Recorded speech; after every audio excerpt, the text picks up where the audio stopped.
My name is Ergun Mehmet Caner. Is Ergun Mehmet Caner.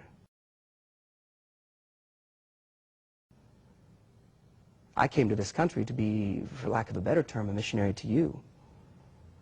My father was a muazzin in the mosque, and he was an architect, and so we came to America to build mosques here. My father was a muazzin in the mosque.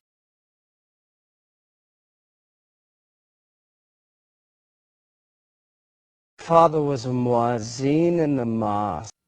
I have never worn my laundry on my head. It's called a geffia. No, I never did drive a taxi.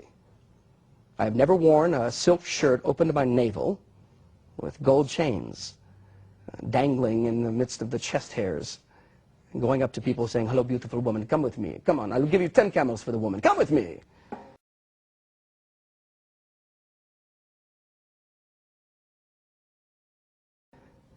I was a devout Muslim.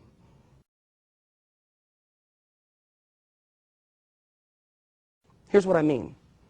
There is no one, and I mean no one, not a mosque, not an imam, not the mullah, not an ulema, no one can say they speak for all of Islam.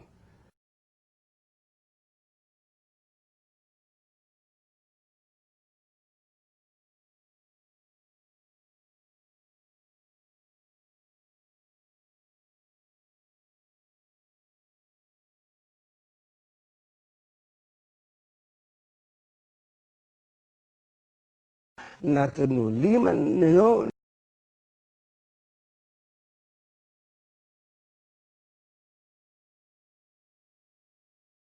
We meet on Fridays. The Jews in the synagogue on Saturdays, the Christians on Sundays, but we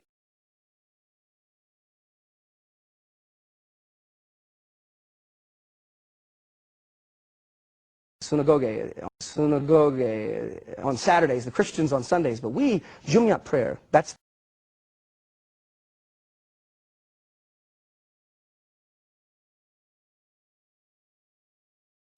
Jumu'at prayer. That's the big day. We go to the masjid, that's the mosque. We go to the Islamic center if it doesn't have one. And we begin our prayer, Bismillah ar-Rahman ar-Rahim, wa hamdu ala ar-Rahman ar-Rahim. Bismillah ar-Rahman ar-Rahim, wa hamdu ala ar-Rahman ar-Rahim.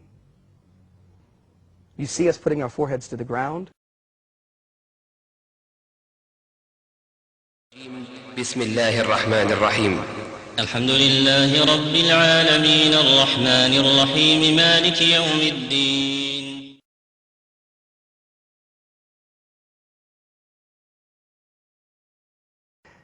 But supposedly, on Muhammad's 40th birthday, he had a convulsion, seizure.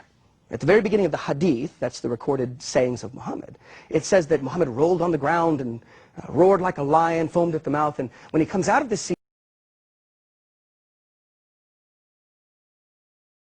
the hadith records that he rolled around and roared like a camel and almost swallowed his tongue. At the very beginning of the hadith, that's the recorded sayings of Muhammad, it says that Muhammad rolled on the ground and roared like a lion, roared like a camel, and roared like a lion, roared like a camel, and foamed at the mouth. And when he comes out of this,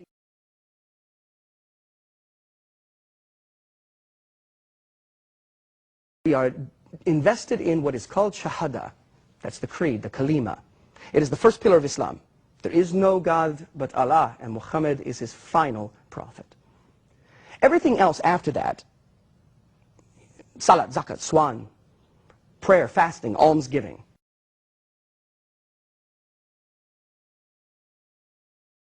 salat, zakat, swan,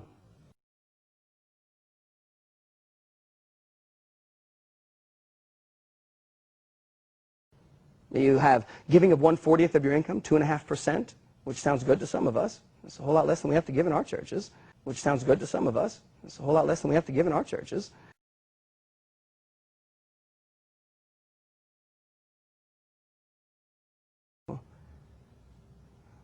Most of us don't act out of rage, we act out of desperation.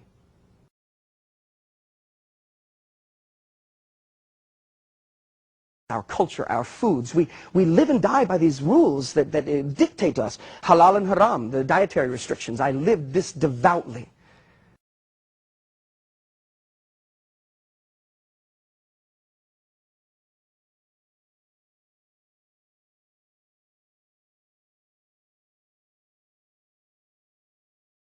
You have to realize that for many of us, faith in Christ means losing our family, our friends, our homes, our jobs, our country, our culture, and some of us, our lives.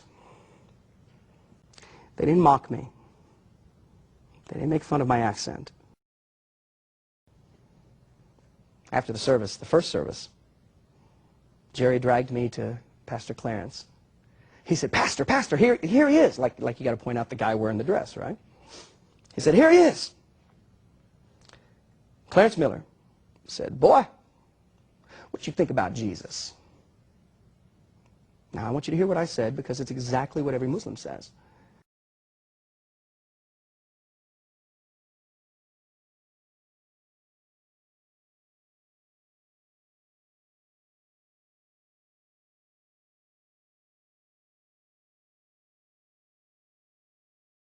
Jesus, that's why they picked up stones to stone him. Jesus said he was God.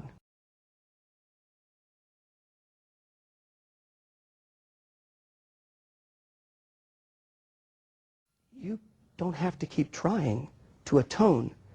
One of our leaders, Shabir Ali, the debater, is often famous for saying, before he died, saying, why would one man's death apply to anyone else?